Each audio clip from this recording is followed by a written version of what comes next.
Elected as a Clinton Fellow for using social entrepreneurship to achieve social change. The 33-year-old has once again got another opportunity to interact with US President Barack Obama. The US Embassy announced earlier this year that 46 South Africans have been invited to participate in the first ever Young African Leadership Initiative, the Washington Fellowship, of which Shezi is one of them. How do you do this?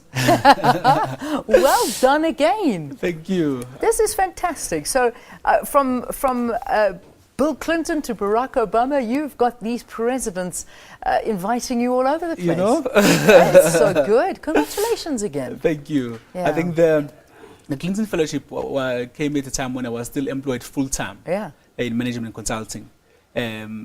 After the fellowship, I amassed enough courage and I would say bravery. Yeah, bravery to be able to venture out and start a business. You know, I now employ about 28 people. Well done. Yeah, in the two main businesses that I do, which is the Scratch Mobile, the panel beating at OR Tambo Airport. Yes. And I also have a dry cleaning business also at the airport. So catering for all the airport staff that are flying, the pilots and the travelers for dry cleaning as well. So after 8 years later, it's 28 or so employees that are employed in businesses that really just emanate from these types of initiatives where you interact with people that challenge you to do better and to really create that change that you want to see. Is this your fancy car?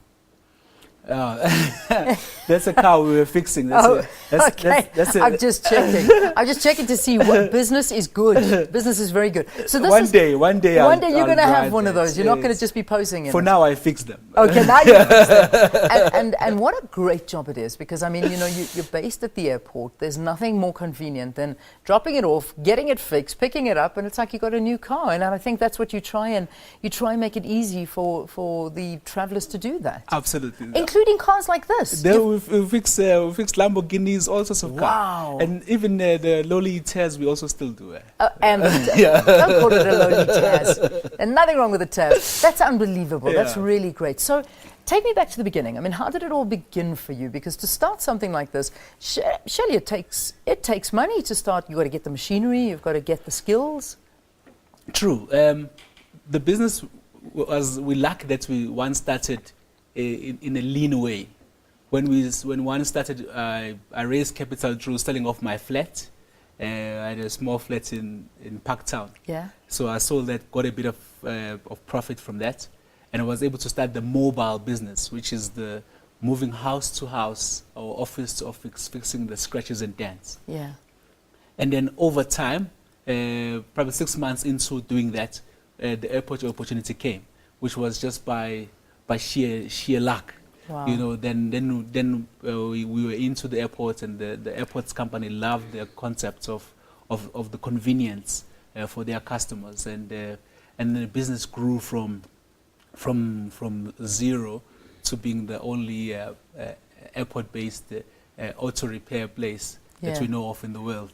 That is so good, and we're so proud of you. I think that's just, I love the story. I know we've spoken so many times, but I can never get enough of it. Now you're going to Washington, and this is part of the 46 South Africans invited to participate in the Young African Leadership Initiative. How did you get involved in this? Now, with this, the U.S. Embassy sent me an email. I think they had seen my profile on the Mail and Guardian, 200 young South Africans last year, and then they sent an email and said they've got this program that we would like you to participate in. And then I had to send in essays and all this 15-page application that I had to send to them. And then out of 50,000 people that applied across Africa, they selected only 500. So there's going to be 500 of us from all the way from Ghana all the way down to South Africa. And 46 of us are going to be from South Africa. So basically this is President Obama's initiative of saying, how do we realistically grow Africa without using aid? And the one concept which is really long overdue is saying, let's find the entrepreneurs who can create businesses that can trade between Africa, that can create access to markets for African business people, goods and services, which is really what really got me into this program. That's incredible. So you going there, what does it entail? What do you learn during this fellowship? Well, I will be based at Notre Dame University, which is one of the top 25 universities there, with a great business school curriculum. So the time will entail interacting with their faculty, with mentors from corporates in the area, with venture capital companies who would assess what we're doing, the business plans that we have, and seek to fund the stuff that we're doing here in Africa.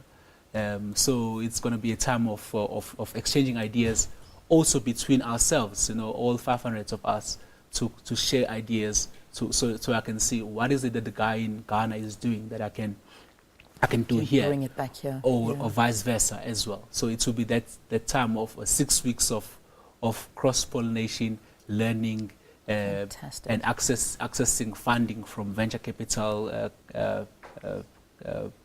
companies there, and also the USAID, the Development Agency, has also made an opportunity for us to apply for some grant funding as well to fund some of these projects that we want to do.